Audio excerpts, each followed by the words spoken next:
Chapter 6. The machine period of capitalism transition from manufacture to machine industry so long as production remained based on hand labor. As was the case in the period of manufacture, capitalism could not achieve a radical revolution in the economic life of society. Such a transformation was effected with the transition from manufacture to machine industry, which began to take place in the last third of the 18th century and spread throughout the principal capitalist countries of Europe and the USA during the 19th century. The material, technical foundation for the revolution was the machine. Every developed machine consists of three parts. 1. The motor mechanism. 2. The transmitting mechanism. 3. The working machine. The motor mechanism acts as the moving force of the entire mechanism. It either generates the driving power itself, e.g., the steam engine, or obtains it from outside, from some available force of nature, e.g., the water wheel, moved by the force of falling water. The transmitting mechanism consists of all kinds of devices, transmissions, cogwheels, belts, electrical systems, etc., which regulate movement, change its form where necessary, e.g., transforming a straight-line movement into a circular one, distribute it and transfer it to the working machine. Like the motor mechanisms, the transmitting mechanism serves to set the working machine in motion. The working machine acts directly on the object of labor and produces the changes needed in it in accordance with a defined aim. If the working machine is examined more closely, there will be found in it, albeit often in very altered forms, the same tools on the whole as are used in handwork. But in every case these are not handwork tools anymore, they are tool mechanisms, mechanical tools. The working machine was the point of departure of the revolution which led to the replacement of manufacture by machine production. After mechanical tools had been invented, radical changes were introduced in the construction of the driving and transmitting mechanisms. In its insatiable pursuit of profit, capital acquired in the machine a mighty means of increasing the productivity of labor. First, the use of machines, which put a multitude of tools into operation simultaneously, freed the production process from the narrow limits imposed by the limitations of the human limbs. Second, the use of machines provided for the first time the possibility of employing in production tremendous new sources of energy, the motive power of steam, gas, and electricity. Third, the use of machines enabled capital to place science at the service of production, extending the power of man over nature and revealing ever new possibilities of raising the productivity of labor. On the basis of large-scale industry, the domination of the capitalist mode of production was consolidated. In large-scale machine industry, capitalism found its appropriate material and technical foundation. The Industrial Revolution large-scale machine industry began in Britain. Favorable historical conditions had been formed in that country for a rapid development of the capitalist mode of production. The early abolition of serfdom and ending of feudal disunity, the victory of the bourgeois revolution in the 17th century, the forcible dispossession of the peasantry, and also the accumulation of capital by way of an extensive development of trade and of the plundering of colonies. In the middle of the 18th century, Britain was the country with the largest number of manufactories. The most important branch of industry was textile production. It was in this industry that the Industrial Revolution began, which took place in Britain in the course of the last third of the 18th century and the first quarter of the 19th. The extension of the market and the capitalists striving for profit made necessary an improvement in technique of production. In the cotton industry, which was developing more rapidly than other branches, hand labor predominated. The principal operations in the cotton industry are spinning and weaving. The product of the spinner's work serves as the material of the weaver's work. The increase in the demand for cotton cloth pressed in the first place on the technique of weaving. In 1733, the flying shuttle was invented, which doubled the productivity of the weaver's labor. This led to spinning lagging behind weaving. In the manufactories, the looms often stood idle for lack of yarn. An urgent need to improve spinning technique arose. This task was solved by means of the invention, in 1765-7, of spinning machines, each of which had 15 to 20 spindles. The driving power of the first machines was at first provided by human beings or draft animals, but later machines appeared which were operated by water power. Further technical improvement led not only to an increase in the amount of yarn produced but also to improvement in its quality. At the end of the 18th century, there were already in existence spinning machines with up to 400 spindles. As a result of these inventions, the productivity of labor in spinning greatly increased. There now arose in the textile industry another discrepancy. Spinning had outstripped weaving. This discrepancy was overcome by the invention in 1785 of a mechanical loom. After a number of improvements, the mechanical loom was introduced on a wide scale in Britain, and by the 1840s had completely ousted hand-weaving. The processes of working up cloth, bleaching, dyeing, printing also underwent radical changes. The application of chemistry shortened the time taken by these processes and improved the quality of the product. The first textile factories were built on the banks of rivers, and the machines were driven by means of water wheels. This greatly restricted the possibility of using machine technique. A new kind of prime mover was needed which was not dependent on a particular place or season. Such a prime mover was the steam engine. The steam engine was invented in its primary form as far back as the manufacturing period, and from 1711 to 1712 was in use in the English mining industry in the form of a pump for extracting water from mines. The Industrial Revolution in England gave rise to a demand for a universal steam engine. This task was accomplished in England in the 1780s through the perfecting of the steam engine already in existence. The introduction of the steam engine was of enormous importance. The steam engine was a prime mover of universal significance, free from the numerous shortcomings inherent in a water-driven engine. Using coal and water, the steam engine produces a motive force which is wholly under man's control. This machine is movable. It frees industry from its attachment to natural sources of power and makes it possible to concentrate industry in any place desired. The steam engine became widespread not only in Britain but also beyond its bounds, creating the prerequisites for the appearance of large-scale factories with many machines and a large number of workers. Machines revolutionized production in all branches of industry. Not only did they seize hold of cotton production, they also came to be used in the woolen, linen, and silk industries as well. Means were quickly found of using steam engines in transport.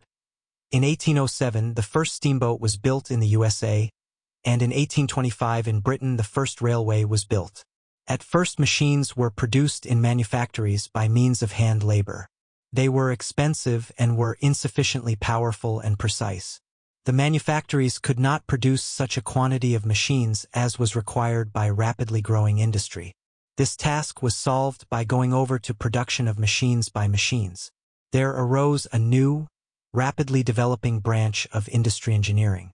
The first machines were made mostly of wood. Later, the wooden parts of machines were replaced by metal ones. The replacement of wood by metal, which increased the longevity and durability of machines, revealed the possibility of working at such speed and with such intensity as previously had been unthinkable.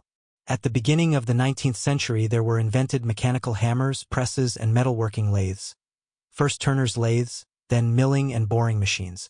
For the production of machines, locomotives, rails, and steamships, an enormous quantity of iron and steel was needed. Metallurgy began to develop quickly. Of great importance in the development of metallurgy was the discovery of a method of smelting iron ore with mineral fuel instead of with charcoal. The blast furnace was increasingly improved. In the 1830s, cold blast began to be replaced by hot, which quickened the blast process and gave a large saving of fuel. New, improved methods of smelting steel were discovered. The spread of the steam engine and the growth of metallurgy created a need for enormous quantities of coal, which led to a rapid growth of the coal industry. As a result of the Industrial Revolution, Britain was transformed into the industrial workshop of the world. After Britain, machine production spread in other countries of Europe and in America. The Industrial Revolution in France took place in the course of the few decades immediately following the bourgeois revolution of 1789 to 94. The capitalist factory became predominant in French industry only in the second half of the 19th century. In Germany, owing to its feudal disunity and the continued survival of relations originating in serfdom, the Industrial Revolution took place later than in Britain and France. Large-scale industry began to develop in Germany only from the 1840s onward and advanced especially quickly after the unification of Germany into a single state in 1871. In the USA, large-scale industry arose at the beginning of the 19th century. American machine industry began to develop rapidly after the Civil War of 1861-5. When this happened, the technical achievements of British industry were widely drawn upon, together with an influx of surplus capital and of cadres of skilled workers from Europe. In Russia, the transition from manufacture to the machine stage of production began before the abolition of serfdom, but developed to its full extent in the first decades after the reform of 1861. However, even after the fall of serfdom, numerous survivals of the feudal serf-owning system in the country hindered the transition of industry from hand to machine production. This circumstance affected to an especially striking extent the mining industry of the Urals. Capitalist industrialization. The Industrial Revolution marked the beginning of capitalist industrialization. The basis of industrialization is heavy industry, the production of the means of production. Capitalist industrialization takes place spontaneously, in response to the capitalist's drive for profit. The development of large-scale capitalist industry usually begins with the development of light industry, i.e., the branches producing consumer goods. These branches require a smaller investment of resources and capital circulates faster in them than in heavy industry, i.e., in the branches producing means of production machines, metals, fuel. Heavy industry begins to be developed only at the end of a more or less long period of time during which light industry piles up profits. These profits are gradually pumped into heavy industry. Thus, capitalist industrialization is a process which takes many decades. In Britain, for example, the textile industry for a long time remained the most developed branch of industry. In the second half of the century, heavy industry began to play the predominant role. The same order of succession in the development of branches of industry occurred in the other capitalist countries too. In the second half of the 19th century, metallurgy continued to develop, the technique of smelting metal improved, the size of blast furnaces increased. The production of pig iron grew. In Britain, the production of pig iron increased from 193,000 tons in 1800 to 2,285,000 tons in 1850, 6,059,000 tons in 1870, and 7,873,000 tons in 1880. In the USA, it grew from 41,000 tons in 1800 to 573,000 tons in 1850, 1,692,000 tons in 1870, and 3,897,000 tons in 1880.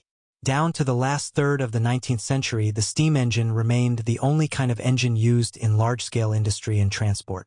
Steam played a very great role in the development of machine industry. Throughout the 19th century, further improvement of the steam engine continued. The capacity of steam-driven machines increased, and also the degree of utilization of heat energy. In the 1880s, the steam turbine came into being. Thanks to its advantages, it began to oust the steam engine from a number of branches. However, the more large-scale industry grew, the more rapidly did the inadequacy of steam as a motive force become apparent. A new kind of mover was invented, the internal combustion engine, at first using gas, 1877, and then an engine working on liquid fuel, the diesel, 1893. In the last third of the 19th century, a new and powerful force appeared in the arena of economic life, which revolutionized production, still more electricity. In the 19th century, machine technique laid hold of one branch of industry after another. The mining industry, extraction of ores and of coal, developed. In connection with the invention of the internal combustion engine, the extraction of petroleum increased. The chemical industry underwent extensive development. The rapid growth of large-scale machine industry was accompanied by intense building of railways. Capitalist industrialization is brought about both by means of the exploitation of the wage workers and the ruin of the peasantry of the country concerned, and also by means of the plundering of the working people of other lands, especially colonies. It leads inevitably to a sharpening of the contradictions of capitalism, to the impoverishment of millions of workers, peasants, and craftsmen. History has seen various paths of capitalist industrialization. The first path of capitalist industrialization is the path of conquest and plunder of colonies. That was how Britain's industry developed. Having conquered colonies in all parts of the world, Britain pumped enormous profits out of them for 2 centuries and invested the profits in her own industry. The second path is the path of war and the imposing of indemnities by victor countries on defeated countries. Thus Germany, after defeating France in the Franco-Prussian War, obliged her to pay 5,000 million francs as indemnity and invested these in her own industry. The third path is the path of enslaving concessions and loans, which lead to the economic and political dependence of backward countries upon the capitalistically developed countries. Tsarist Russia, for example, granted concessions and obtained loans from the Western powers on extortionate terms, endeavoring in this way to advance gradually along the path of industrialization. In the history of various countries, these different paths of capitalist industrialization were often interwoven and supplemented each other. The history of the economic development of the USA offers an example. The large-scale industry of the USA was created with the aid of foreign loans and long-term credits, and also by way of unrestrained plundering of the indigenous population of America. Despite the development of machine industry in the bourgeois countries, a very great part of the population of the capitalist world continues to live and work under conditions in which primitive hand technique predominates. Growth of towns and industrial centers. Formation of the class of proletarians. Capitalist industrialization caused a rapid growth of towns and industrial centers. The number of large towns in Europe, with populations exceeding 100,000, increased sevenfold during the 19th century. The proportion of the urban population grew unceasingly at the expense of the agricultural population. In Britain as early as the middle of the 19th century and in Germany by about the beginning of the 20th century, more than half of the entire population was concentrated in towns. In the period of capitalist manufacture, the masses of wage workers did not yet represent a settled class of proletarians. The workers in the manufactories were relatively few, and to a considerable degree they were connected with agriculture, dispersed among a multitude of small workshops and kept apart by all sorts of narrow craft interests. As a result of the Industrial Revolution and the further development of machine industry, an industrial proletariat was formed in the capitalist countries. The working class grew rapidly in numbers, its ranks being continually reinforced from those of the peasantry and craftsmen who were being ruined. With the growth of large-scale machine industry, the local, craft and caste interests and prejudices of the earliest generations of workers were gradually outlived, along with their utopian aspirations to get back to the lost position of the medieval craftsmen. The mass of workers were welded into a single class, the proletariat. Describing the formation of the proletariat as a class, Engels wrote, "Only the development of capitalist production, modern industry and agriculture on a large scale, gave continuity to its existence, enlarged its numbers and formed it as a special class with special interests and with a special historical mission." Engels, The Workers' Movement in America, Marx and Engels Works, Russian edition, Vol 16.1 p. 287. In Britain, the number of the workers in industry and transport in the second decade of the 19th century amounted to about 2 millions. During the ensuing 100 years, the number grew more than threefold. In France, the workers in industry and transport in the 1860s numbered about 2 millions, but at the beginning of the 20th century there were nearly 3,800,000. In the USA, the number of workers in industry and transport amounted in 1859 to 1,800,000, and in 1899 to 6,800,000. In Germany, the number of workers in industry and transport grew from 700,000 in 1848 to 5 millions in 1895. In Russia, after the abolition of serfdom, the process of forming a working class went forward rapidly. In 1865, 706,000 workers were employed in large factories and works. In mining and on the railways in 1890, they numbered 1,433,000. Thus, the number of workers in large-scale capitalist enterprises more than doubled in 25 years. Towards the end of the 1890s, the number of workers in large factories and works, in mining and on the railways had reached 2,207,000 in 50 provinces of European Russia, and in Russia as a whole had reached 2,792,000. The capitalist factory. The machine as a means whereby capital exploits wage labor. The capitalist factory is a large-scale industrial enterprise based on the exploitation of wage workers and using a system of machinery for the production of commodities. A system of machinery is an aggregate of working machines which simultaneously carry out uniform production operations, e.g., looms of the same type, or an aggregate of working machines which, though of different kinds, are complementary to each other. A system of machinery of different kinds means a combination of detail working machines, based on a distribution of production operations amongst them. Each detail machine supplies work to another machine. The machines operate simultaneously, the product continuously going through different stages of the production process and passing from one phase of production to another. The introduction of machines ensures a tremendous growth in the productivity of labor and reduction in the value of commodities. The machine makes it possible to produce the same number of commodities with very much less expenditure of labor, or to produce with the same expenditure of labor a considerably larger number of commodities. In the 19th century, the working up of a given quantity of cotton into yarn, using a machine, required only 1-180th of the labor time taken when a hand-operated spinning wheel was used. Using a machine, one adult or adolescent worker could in 1 hour print as many four-colored chintzes as previously, by hand labor, could be printed by 200 adult workers.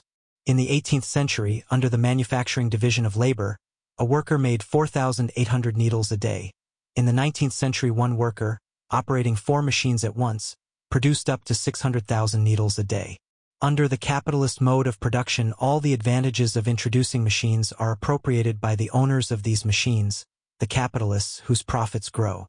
The factory is the highest form of capitalist cooperation. Capitalist cooperation, as joint work carried out on a relatively large scale, makes necessary a special function of management, supervision, coordination of the separate jobs. In a capitalist enterprise, the function of management belongs to the capitalist and has specific features which figure at the same time as functions of exploitation of the wage workers by capital. The capitalist is not a capitalist because he manages an industrial enterprise. On the contrary, he becomes the manager of an enterprise because he is a capitalist. Already under simple capitalist cooperation, the capitalist freed himself from physical work. With the growth in the scale of cooperation of labor, he frees himself also from the function of direct and constant supervision of his workers. He transfers these functions to a special category of wage workers, managers and foremen, who give orders in the enterprise in the capitalist's name. By its very nature, capitalist management is despotic.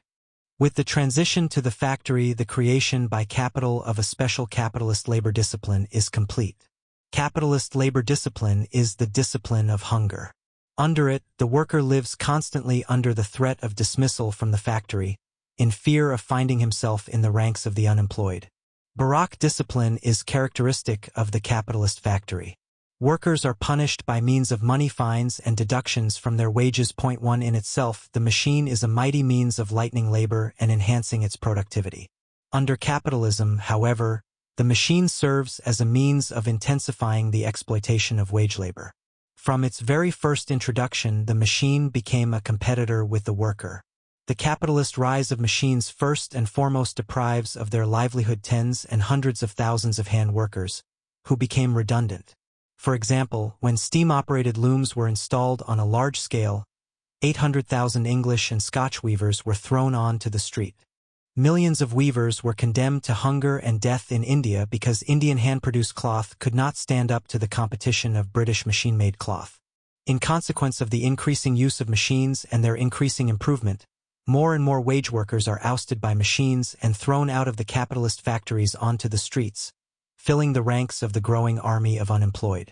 The machine simplifies the production process and makes superfluous the use of great muscular strength by the worker. For this reason, with the transition to machine technique, capital extensively draws women and children into production. The capitalist obliges them to work under hard conditions and for wretchedly small pay. This results in a high level of child mortality in working-class families and the physical and moral crippling of women and children. The machine opens up extensive possibilities of reducing the labor time needed for the production of a commodity and so of shortening the working day. Under capitalism, however, it is used as a means of lengthening the working day. In the pursuit of gain, the capitalist tries to use his machines to the full. First, the longer a machine is in paying use during a working day, the sooner he recovers its cost.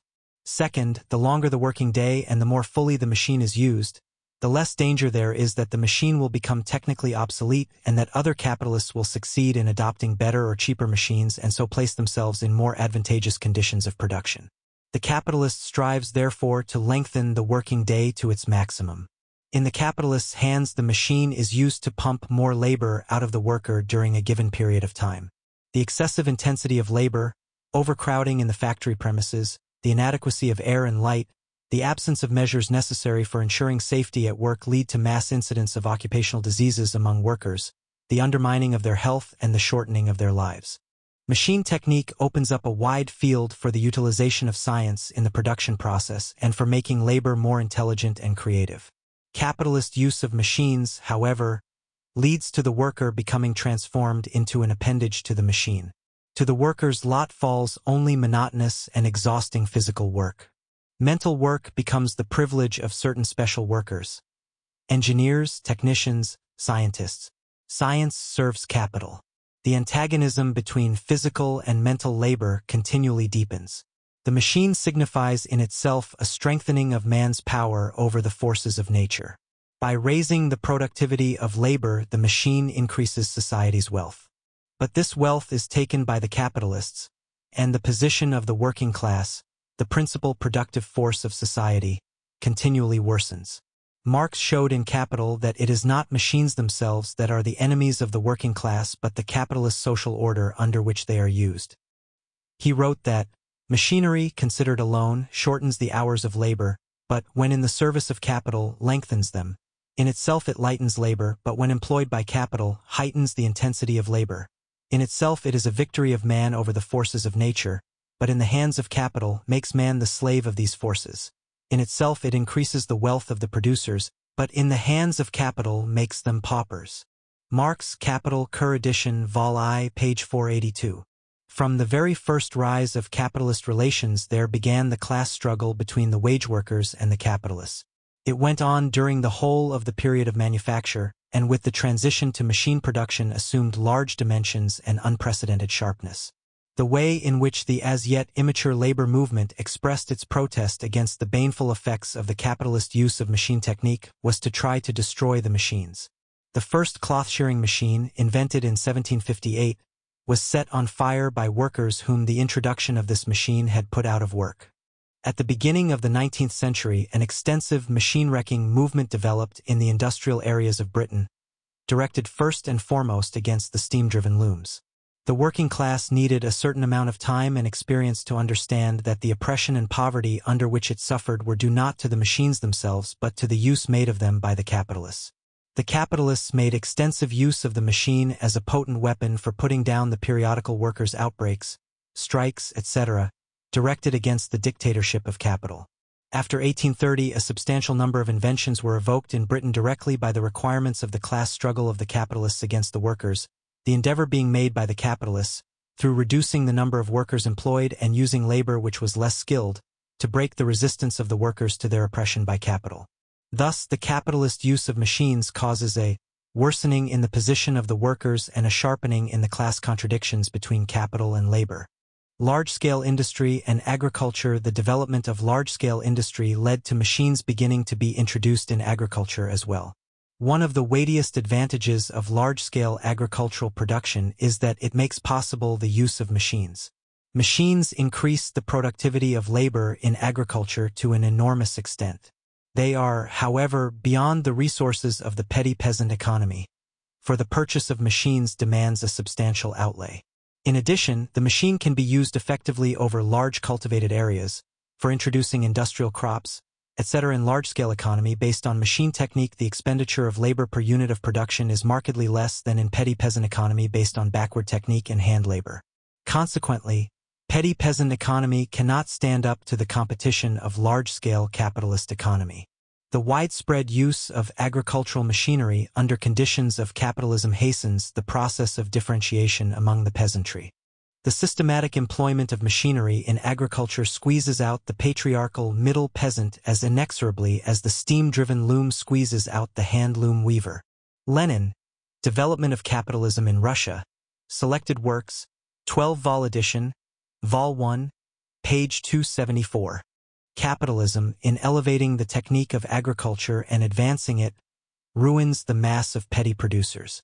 Yet hired labor power is so cheap in agriculture that many large-scale estates do not use machines but prefer to use hand labor.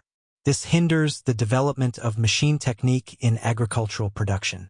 Capitalist use of machines in agriculture is inevitably accompanied by intensified exploitation of the agricultural proletariat through raising the intensity of work.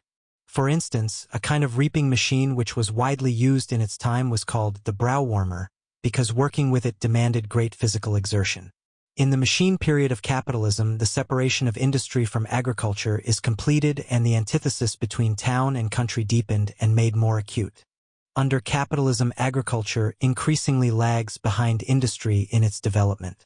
Lenin declared that the agriculture of the capitalist countries at the beginning of the 20th century was at about the stage of manufacture so far as its technical and economic level was concerned.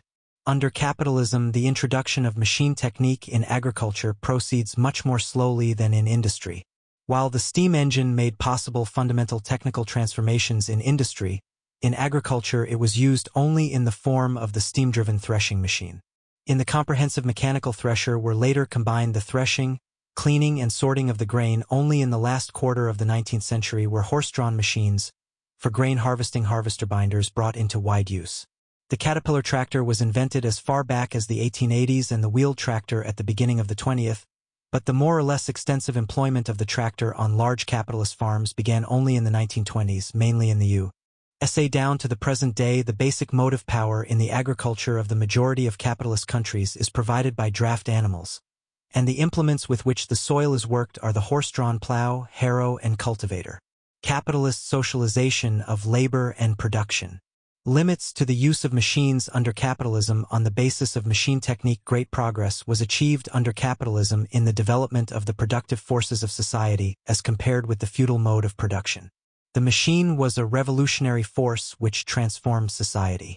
The transition from manufacture to the factory marks a complete technical revolution, which eliminates the age-old skill of the handicraftsman, and this technical revolution is followed by an extremely sharp change in the social relations in production, by a final rupture between the various groups taking part in production, a complete rupture with tradition, the intensification and expansion of all the gloomy sides of capitalism, and at the same time the mass socialization of labor by capitalism.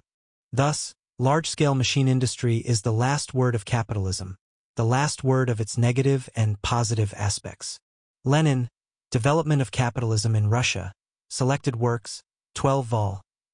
Edition, Vol 1, page 303. On the basis of large-scale machine industry, a spontaneous process of extensive socialization of labor by capital is accomplished.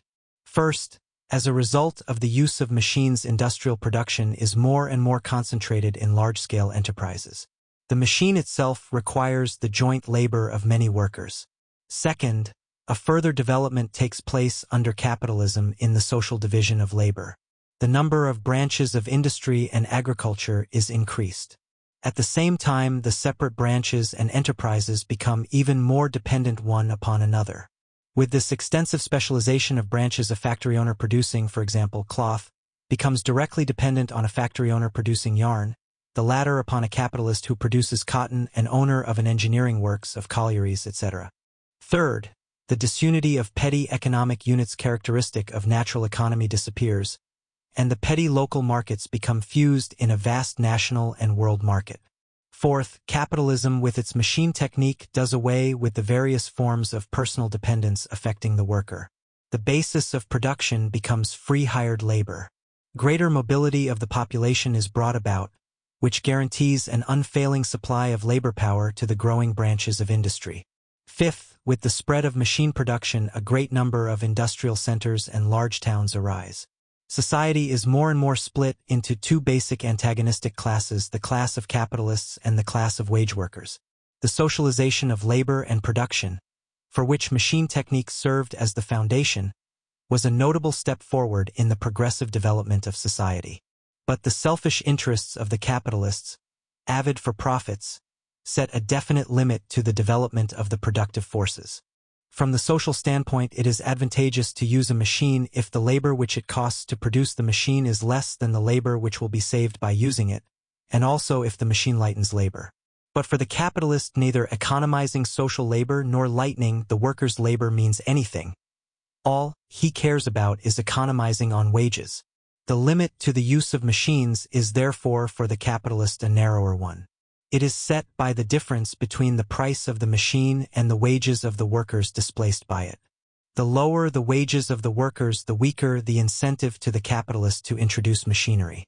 Therefore, hand labor is still widely used to this day in the industry of capitalist countries. Large-scale machine industry sharpened the competitive struggle between the capitalists and intensified the spontaneity and anarchy of all social production. Capitalist use of machines brought about not only a rapid development of the productive forces of society, but also an unprecedented growth in the oppression of labor by capital and sharpening of all the contradictions of the capitalist mode of production. Brief conclusions. 1. The transition from manufacture to large-scale machine industry meant an industrial revolution.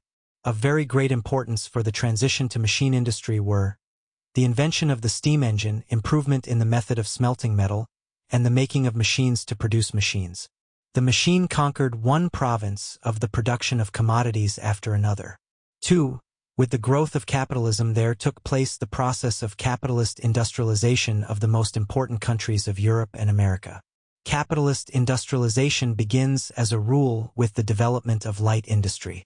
In the industrialization of capitalist countries, a big role is played by the plundering of colonies and conquered countries, and also the obtaining of loans on extortionate terms.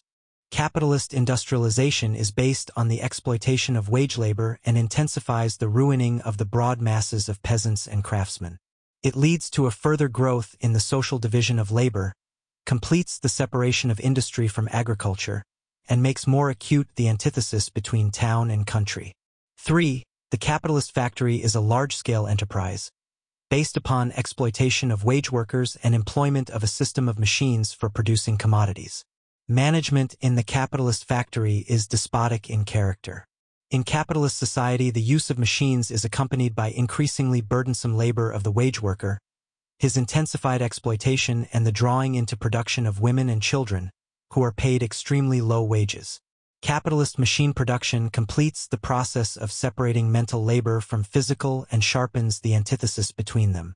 4. The development of large-scale machine industry leads to the growth of cities, to an increase in the urban population at the expense of the rural, to the formation of a class of wage workers, the proletariat, and to growth in the numbers of the latter. The introduction of machinery into agriculture is an advantage for large-scale production. It leads to raising the productivity of labor and hastens the process of disintegration of the peasantry. Under capitalism, agriculture lags further and further behind industry, and this deepens the antithesis between town and country. 5. Large-scale machine industry plays a progressive role in history, leads to the growth of the productivity of labor and to the socialization of labor by capital.